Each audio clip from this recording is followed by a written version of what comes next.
Pemirsa, seorang remaja putri di Kudus, Jawa Tengah menjadi korban pembunuhan dan pemerkosaan yang dilakukan oleh ayah kandungnya sendiri. Ironis, sang ayah merekayasa pembunuhan seolah-olah anaknya tewas bunuh diri. Perbuatan bejat pelaku terungkap dari hasil lab forensik darah di kuku korban yang ternyata identik dengan darah sang ayah.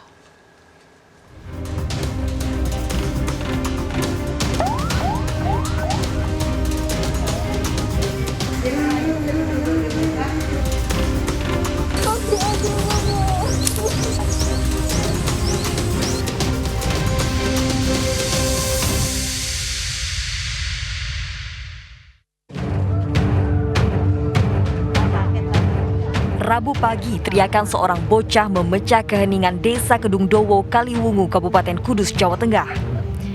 Bocah tersebut histeris melihat HKN, kakak kandungnya berusia 16 tahun, tewas tergeletak di dapur rumahnya. Polisi yang melakukan olah TKP mendapati luka di pergelangan tangan korban. Di dekat jasad ditemukan seutas tali serta pisau.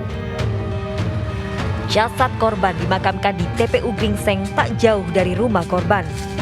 Saat kejadian, Slamet, ayah korban, menyebutkan putrinya tewas bunuh diri. Tewasnya korban dengan cara tragis begitu mengejutkan. Baik-baik saja ya. Nggih, mboten enten cekcok masalah rumah tangga niku sing kula ngertosi ngoten. Bahasa Indonesia, nggak ada cekcok itu ya Pak? Mboten enten. Nggak ada. Tiyang niku penurut sing tinggal niki. Adik sekolah niku ki ambake mangke nek jam 10 nggih sing metuk nggih ki ambake ngoten. Pak, Saat itu, Slamet, ayah korban, menyebutkan putrinya tewas bunuh diri. Namun hasil otopsi tim Bidokes Polda Jateng mengungkap fakta lain, tidak ada tanda korban bunuh diri. Polisi justru menemukan tanda kekerasan seksual. Pada tubuh korban didapati sejumlah luka bekas penganiayaan serta bekas sperma di pakaian dalamnya.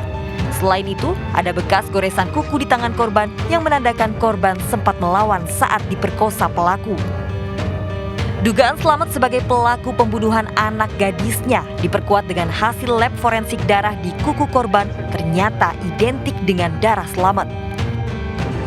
Hasil penyelidikan polisi, pemerkosaan terjadi saat istri Slamet atau ibu korban berangkat bekerja. Korban sebelum dibunuh sempat mengantar adiknya ke sekolah, namun sampai di rumah Slamet kembali akan memperkosa korban. Di hari sebelum dia mengantar adiknya sekolah, itu telah dimintai untuk berhubungan. Waktu itu berhasil melaksanakan, kemudian si korban mengantarkan adiknya sekolah, kemudian pas pulangnya tersangka minta jatah lagi.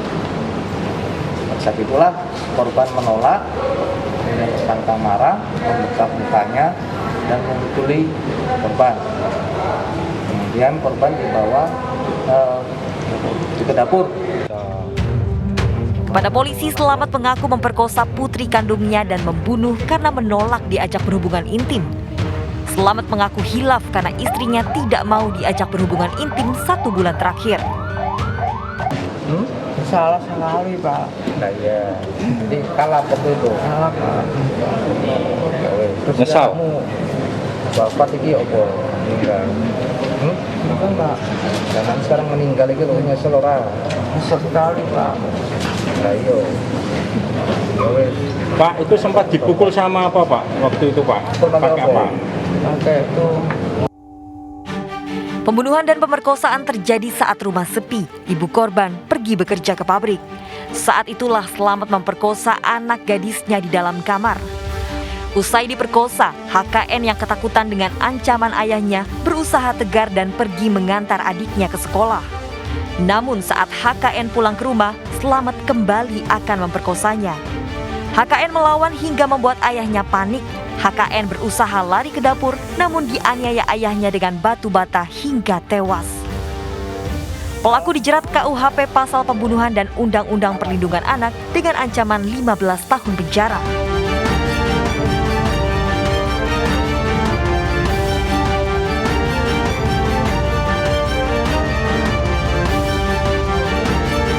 Hilang selama 3 hari, MS, bocah perempuan berusia 12 tahun, ditemukan tewas terbungkus karung di perkebunan pala Desa Koha, Minahasa, Sulawesi Utara.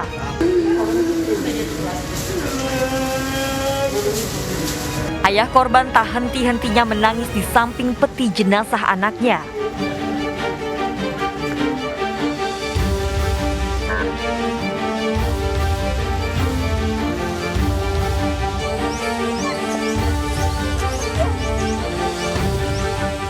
Air mata kembali tumpah saat jenazah MS dimasukkan ke liang lahat di samping makam ibunya yang meninggal 2 tahun lalu.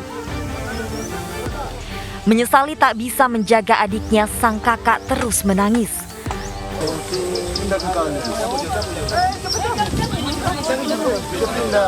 Sebelum hilang, korban bermain bersama teman-temannya di sekitar rumah. Dia main-main. Bermain dengan teman-teman. Cuma Om sempat panggil pulang. Kakaknya yang panggil karena kita udah pergi ibadah. Terus kita perintah DPKK cari dia, panggil pulang. Nah, ketika memang waktu itu dia ada bermain, dia panggil selamat pulang. Yang si korban bilang kakak. Hasil otopsi jasad korban didapati ada benturan di bagian kepala serta korban mengalami kekerasan seksual. Polisi memeriksa sejumlah saksi untuk mengungkap pelaku pembunuhan. Satu malam tidak kembali sehingga dicari dan oleh keluarga dicari dan ditemukan di sebuah perkebunan dalam karung. Ya. Dan ada ditemukan tanda-tanda kekerasan yang dilakukan terhadap tubuh korban ini, dan saat ini sedang kita kembangkan untuk mencari siapa pelakunya. Tetapi sudah ada gambaran dan tetapi masih dicari. Hasil penyelidikan polisi, terduga pelaku pembunuhan bocah ini mengarah pada FK alias Ferry, mantan kepala desa Koha Induk. Ada saksi melihat korban dibawa pelaku Ferry menggunakan mobil badan usaha milik desa. Peristiwa berawal saat korban bermain bersama teman-temannya sekitar 50 meter dari rumah. Saat dijemput kakaknya, korban belum mau pulang. Sang kakak lalu ke warung makan dekat lokasi, namun saat kembali didapati adiknya sudah tidak ada di lokasi. Warga dan keluarga berupaya mencari korban hingga jasadnya ditemukan 3 hari kemudian di perkebunan pala 1 km dari rumah korban.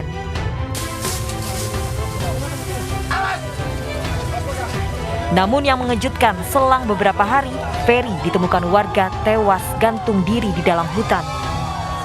Investasi itu kan tergantung itu. Masih sampai sekarang begitu. Artinya kalau dilihat dari ciri-cirinya memang itu pelaku ya, Pak? Iya, memang itu dia. Cuma dari postur Memang dia. Dari atas sampai sini, belum itu mau bangkai begitu. Ayah korban memaafkan perbuatan pelaku dan menyerahkan sepenuhnya kepada polisi. Hukumnya itu cuma 2. Kalau dia kedapatan sekarang, hukuman mati dan hukuman seumur hidup. Saya bilang kalau saya mengatakan dia itu hukuman mati, berarti saya sudah menghakimi. Jadi kita cuma jawab, bapak-bapak, saya serahkan saja kepada yang berwajib. Menurut kriminolog Nadia Utami Larasati, anak-anak dan remaja menjadi target paling rentan aksi kekerasan. Sungguh sangat disayangkan jika pelakunya merupakan orang dekat atau bahkan orang tua kandung korban. Kekerasan seksual itu terjadi pertama karena adanya pelaku yang termotivasi, motivated offender. Jadi memang dia berniat untuk melakukan kekerasan seksual. Yang kedua, target yang sesuai atau suitable target. Jadi anak-anak gitu ya, misalnya remaja itu memang jadi target yang paling sesuai untuk para pelaku kekerasan. Yang ketiga, adanya incapable guardian atau ketiadaan pengawasan.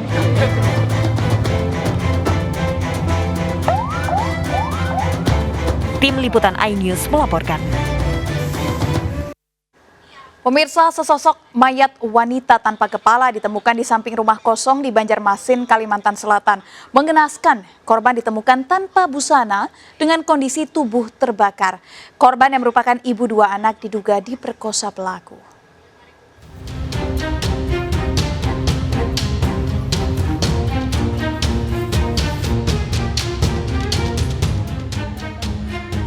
Warga dikejutkan dengan penemuan sesosok jasad wanita korban pembunuhan mutilasi di samping rumah kosong di Belitung Darat, Banjarmasin, Kalimantan Barat. Saat ditemukan, kondisi korban tanpa busana dengan sebagian tubuhnya terbakar. Sadis, bagian kepala korban didapati 10 meter dari tubuhnya. Diduga sebelum dihabisi, korban diperkosa oleh pelaku. Jasad korban pertama kali ditemukan warga setelah melihat kobaran api di rumah kosong tersebut. Pasnya di center ada kaki gitu, jadi ini mayat gitu nih, itu aja bang. Gitu. Tadi itu kondisinya kayak apa mas mayatnya? Kondisinya tadi sudah kayak berapa terlentang gitu mas, tanpa kepala. Pakai baju nggak mas? Ada pakai. Oh, jadi kondisi sedang telanjang mas ya? Panjang. Kalau kepalanya di mana mas? Ada ditemukan? Kepalanya tadi sudah ditemukan di bagian sekitar 10 meter dari belakang rumah ini tadi. Polisi yang melakukan olah TKP menemukan botol minuman keras, pakaian dalam, dan baju korban. Kalau mutilasi tidak ada, memang kepalanya sama aja dimutilasi juga kepalanya. Mungkin ada barang bukti apa yang Belum ada, ini barang bukti masih ada mungkin bercak darah termasuk BH dan baju. Terungkap identitas korban adalah Rahimah, wanita 34 tahun, warga Kelayan Lurah, Banjarmasin Tengah. Korban memiliki suami dan 2 anak. Dari keterangan keluarga, diketahui terakhir korban pergi dari rumah pada Senin malam lalu. Tak lama polisi berhasil menangkap terduga pelaku pembunuhan di kawasan Batik-Batik. Motif pelaku masih diselidiki. Lalu pelaku sudah kita amankan di daerah Bati-Bati. Ada berapa orang? Untuk pelaku sendiri 1 orang dan diakui tidak ada pelaku lainnya, tidak ada 1 orang. Dan motifnya masih kita dalami, didalami oleh penyidik. Jasad korban dibawa ke RSUD Ulin untuk diotopsi. Dari Banjarmasin, Kalimantan Selatan, Suhardian melaporkan. Seorang remaja putri disekap dalam lemari di kamar kos di Ciputat, Tangerang Selatan untuk dijadikan PSK dan dijual pada pria hidup belang. Pasangan suami istri pelaku penyekapan ditangkap polisi.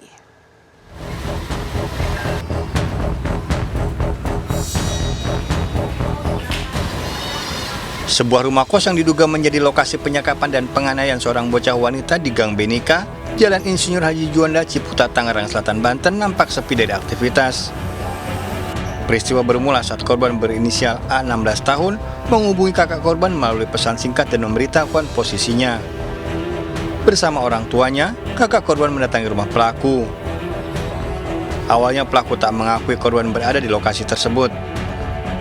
Ironisnya, pada saat bersamaan terdengar suara jeritan korban dari dalam lemari pelaku. Sang ayah mendapati buah hatinya dalam kondisi penuh luka di wajah. Bibir, muka pada babak belur, udah babak belur dimasukin, dibekap di dalam lemari. Nah, yang naik ke atas masuk ke kamar itu kakaknya si korban sama bapaknya. Kakaknya ngelihat adanya di dalam lemari. Kasus ini pun dilaporkan ke pihak berwajib. Polisi menangkap pasangan suami istri dengan tuduhan eksploitasi anak. Dari Tangerang Selatan, Banten, Nunung Purnomo melaporkan. Pemirsa, asik bersuah foto, 2 remaja tewas terjatuh dari pinggir Curug Cirahong. Kedua korban dalam perjalanan pulang usai berlibur di Pantai Rancabuaya, Garut Selatan.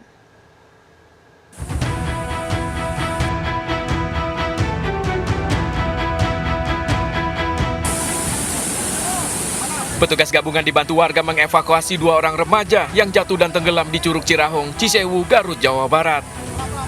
Kedua korban diketahui jatuh saat asik bersuah foto. Kejadian berawal saat kedua korban dalam perjalanan pulang usai berlibur di Pantai Rancabuaya, Garut Selatan. Saat melintas di lokasi, kedua korban yang masih berstatus pelajar ini berhenti dan bersuah foto di pinggir tebing. Diduga licin, korban terpleset dan tenggelam. Berdua tergulung sama kakak ke air terjun itu. Nah, kedua remaja itu telah diperingatkan oleh kompepar yang ada di Curug Cirahong bahwa jangan selfie di atas Curug Cirahong itu. Kedua korban dievakuasi ke puskesmas terdekat untuk diserahkan kepada keluarganya. Petugas mengimbau pada warga untuk berhati-hati dan tidak melakukan swafoto di lokasi yang rawan. Dari Garut, Jawa Barat, I Solihin melaporkan. Pemirsa, waspada belanja online ibu rumah tangga di Cengkareng, Jakbar tertipu beli drone dikirim air mineral. Ikuti informasi selengkapnya tetap di Sergap.